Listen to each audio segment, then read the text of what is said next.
Yes, sure.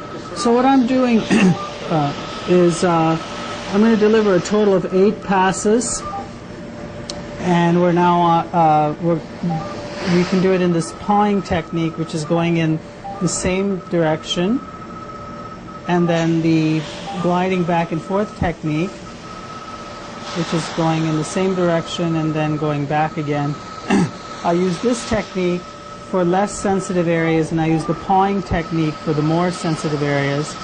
So what it's doing is it's overlaying all these little microthermal zones, which are not really visible to the naked eye. And she's getting, and if she starts to get a little squirmy, then I just do the pawing technique. So a total of 8 complete passes. And this reflects about a 20 to 25% treatment coverage area. So we'll do that. And I usually like to do one side of a face at a time and then go to, how are you holding out? Good. Good? Okay. I always ask them in the middle of the treatment how they're doing, just to make sure that they're comfortable.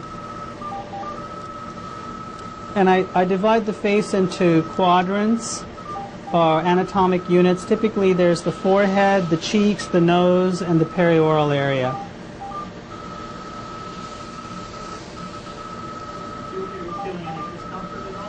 Just a little, it just feels a little warm.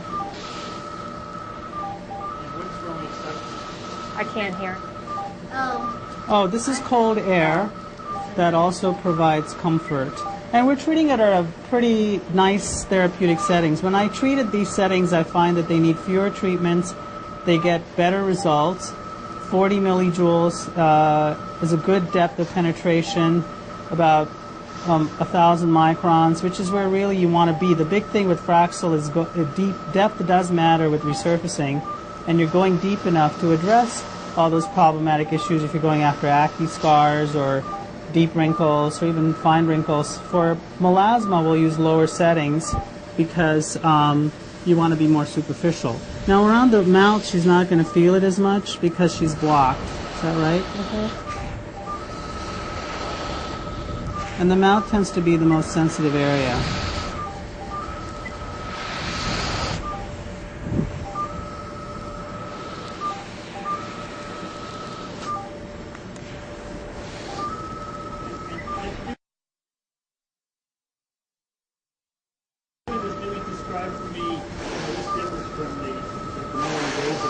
Well, the more invasive laser surgery, sure.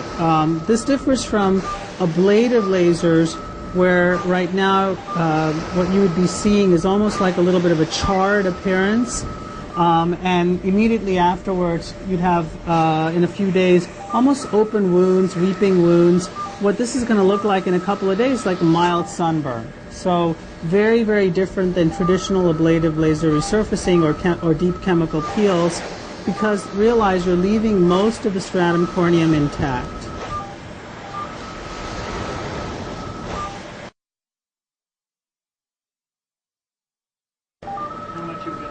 What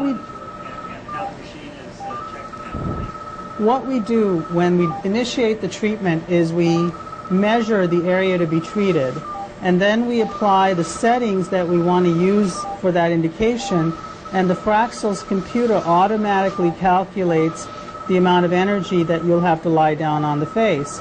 And what that does is it reduces the operator error. So you're very, very precise in terms, in lasers we call it dosimetry. And the Fraxel is intricately tried with the dosimetry, which is what makes it so precise.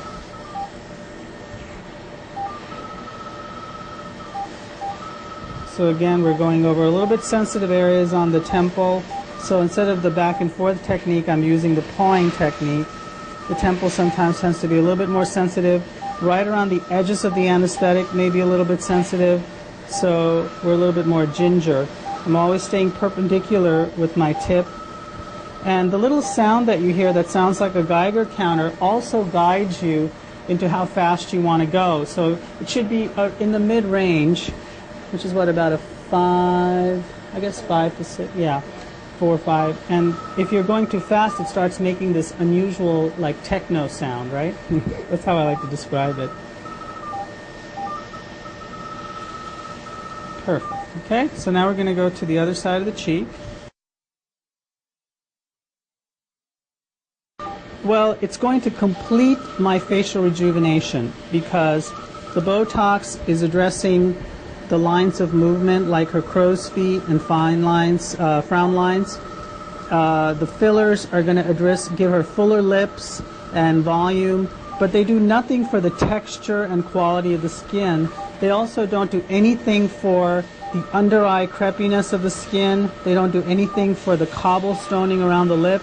They do nothing for the very fine lines on the upper lip except some temporary results. So the Fraxel completes the picture by giving her, I like to call it global facial rejuvenation, or GFR. So we address the background of the skin, or the canvas of the skin, if you would, with the Fraxel, and the fillers and Botox in specific problematic areas. The effects of Fraxel are also going to be a lot longer lasting. After a series of Fraxel treatments, if she takes care of her skin, she's good to go for many, many years. And then she'll come in periodically for her Botox and fillers just to get boosted up. I think we're getting a little sensitive there, but we're on the last pass, almost second to last pass.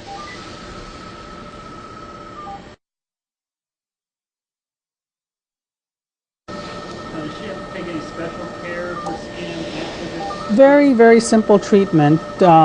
What we normally do is obviously she's going to wear sunscreen. We use a variety of post-topical agents. Now there's a whole line developed by Fraxel, a cosmeceutical line, to go along with the Fraxel treatments. You can use that. We use a cream called Biofine, which is a wound healing cream right afterwards.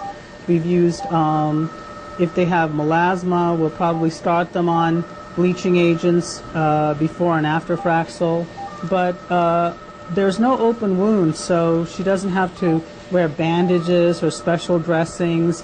The most important thing is, we're correcting sun damage. So we're telling her no more sun, and she's been very good about it anyway, but that's the single most important thing, is sun protection.